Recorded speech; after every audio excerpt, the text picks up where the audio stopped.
जो मसला है वो कैसे सॉल्व हो सकता है, इसके ऊपर डिटेल चर्चा हुई। नमस्कार, जय हिंद, वंदे मातरम। स्वागत है दोस्तों आपको हमारे YouTube चैनल में। आपको EPS 95 पेंशन के बारे में जानकारी देने जा रहे हो। अभी 20 मिनट पहले की खबर निकल कर सामने आ रही, वही आपको बता रहे हैं, तो बने रहे हमारी वीडियो में शुरू से अंत तक। आपको स्टेप बाय स्टेप अभी जो 10 मिनट पहले की खबर में बताया जा रहा है कि EPF रूल PF से पैसा निकालने जा रहा देना पड़ सकता है 30% का टैक्स। तो जाने इसका नया नियम भी लागू हो चुका है, इसके बारे में हम आपको विस्तार पूर्वक जानकारी देने जा रहे हैं। और भी दीपावली से पहले सरकार EPS 95 पेंशन का इस फैसले में लिया बड़ा फैसला, जो आने वाले दिनों में इनको लागू कर दिया जाएगा और दीपावली से पहले आपके अकाउंट में जमा होगा ब्याज का पैसा और बढ़ी हुई पेंशन। तो जी हाँ दोस्तों, जैसे सरकार EPS 95 पेंशन धारकों के लिए बहुत बड़ी खुशखबरी दे रही है। कुछ विशेष परिस्थितियों में PF से पैसा जमा फंड की राशि का निकासी की अनुमति है, जैसे कि चिकित्सा आपात स्थिति, उच्च शिक्षा और घर खरीदना या बनाना। तो इसके बारे में संगठित क्षेत्र में जो नौकरी करने वाले कर्मचारियों के लिए PF में जमा रकम बहुत बड़ा सहारा होता है। जरूरत पड़ने पर वह कर्मचारी अपने PF अकाउंट से पैसा निकासी कर सकते हैं। तो कर्मचारी भविष्य निधि संगठन EPF उन्हें अलग अलग जरूरतों के लिए पैसा निकासी की सुविधा देता है। तो आपको बता दें कि EPF योजना का मुख्य उद्देश्य संगठित क्षेत्र में कार्यरत श्रमिकों को सेवानिवृत्ति के बाद के जीवन को सुनिश्चित, सेवानिवृत्त कोष और पेंशन के माध्यम से वित्तीय रूप से सुरक्षित करना। हालांकि कर्मचारी योजना के परिपक्व होने से पहले अपने EPF खाते से आंशिक पूर्ण रूप से धन निकाल सकते हैं। हालांकि EPF ने निकासी के रूल में बदलाव किया, इसके बाद टैक्स का बोझ बढ़ गया। आइए जानते हैं EPF का नया नियम क्या है और क्या आप पर प्रभाव पड़ेगा। तो जी हाँ दोस्तों, इस पर आपको क्या प्रभाव नहीं पड़ेगा, इसके बारे में संपूर्ण जानकारी इस वीडियो के अंदर आपको बताएंगे।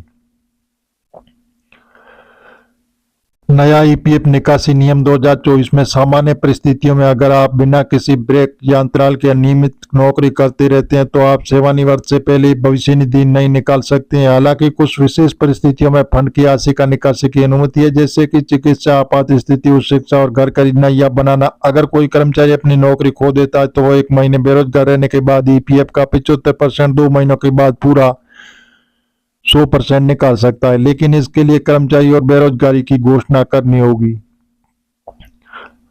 तो जी हाँ दोस्तों, इस प्रकार जो EPS 95 पेंशन धारकों के लिए बहुत बड़ी खुशखबरी आ रही है कि सरकार दे रही है बहुत बड़ा तोहफा। EPS 95 पेंशन धारक होंगे माला माल।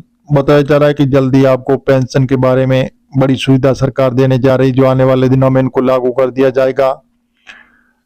तो बहुत ऐसी सुविधा सरकार आपको देने के लिए बता रही है, जिसमें 78 लाख EPS पेंशन के लिए रात की खबर आ रही है कि 1 जनवरी 2025 से देश में कहीं भी किसी भी बैंक से ले सकेंगे आप पेंशन।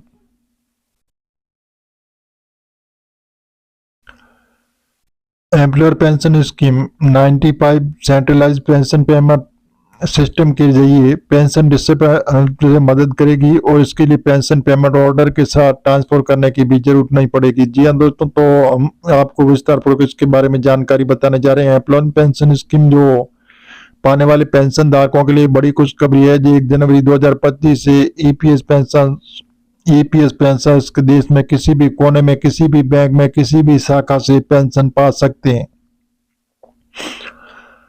श्रम एवं रोजगार मंत्री मनसुख मांडविया ने ये जानकारी दी। इस फैसले के 78 लाख करीब EPS पेंशन धारकों को फायदा होगा।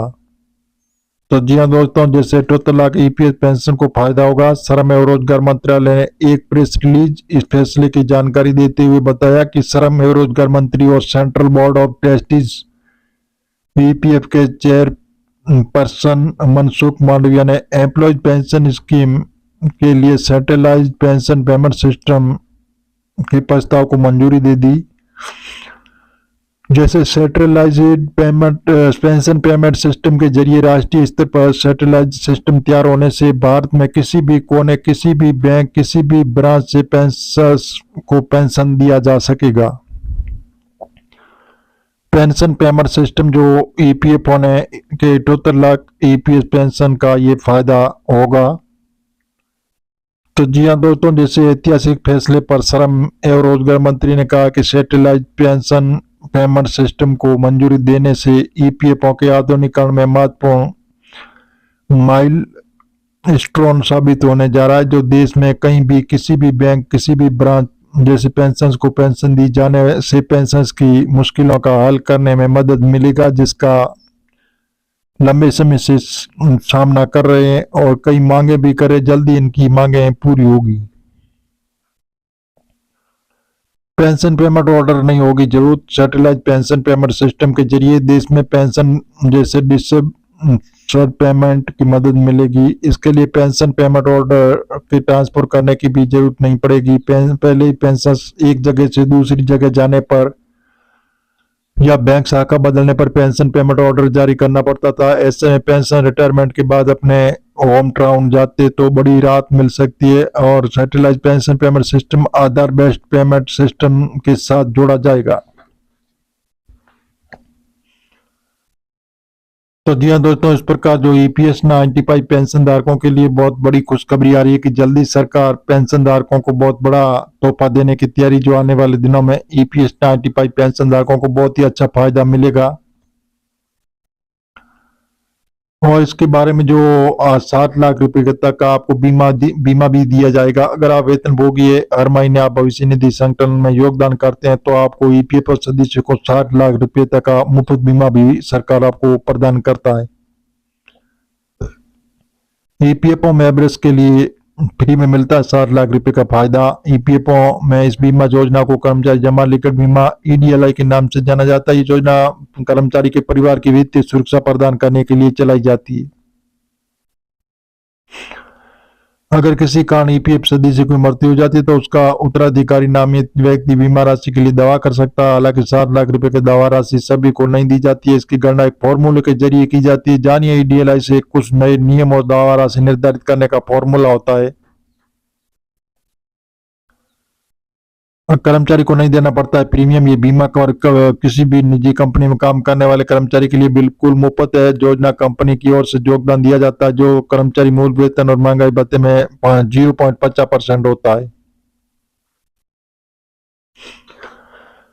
आमतौर पर लोग पीएफ के पैसे और पेंशन स्कीम के बारे में जानते हैं, लेकिन ईडीएलआई स्कीम के बारे में नहीं जानते हैं। तो इसके बारे में विस्तारपूर्वक आपको बताने जा रहे हैं कि ईपीएफओ में मेंबर्स के फ्री में मिलता है 60 लाख रुपए का फायदा। अधिकतम 60 लाख रुपए तक का मुफ्त बीमा देने वाली इस योजना को क्लेम राशि की गणना एक निश्चित फॉर्मूले के तहत तय होती है। बीमा राशि पिछले 12 महीनों का मूल वेतन और प्लस डीए पर निर्भर करती है। बीमा कवर का क्लेम पिछले मूल वेतन प्लस डीए का 35 गुना होता है और इसके साथ दावेदार को 1,75,000 रुपए तक का बोनस राशि भी दी जाती है। तो जी हाँ दोस्तों, हम इस प्रकार मीडिया आधारित आपको बता रहे हैं। सरकार से अभी हाल फिलहाल ऐसी घोषणा नहीं हुई है। आप ऑफिशियल वेबसाइट पर जाकर इनकी जानकारी ले सकते हैं और मिलेंगे नई जानकारी के साथ। नई और पहली बात तो चैनल को सब्सक्राइब कर लीजिए ताकि इसी प्रकार की नई जानकारी सबसे पहले आपको मिलती रहेगी।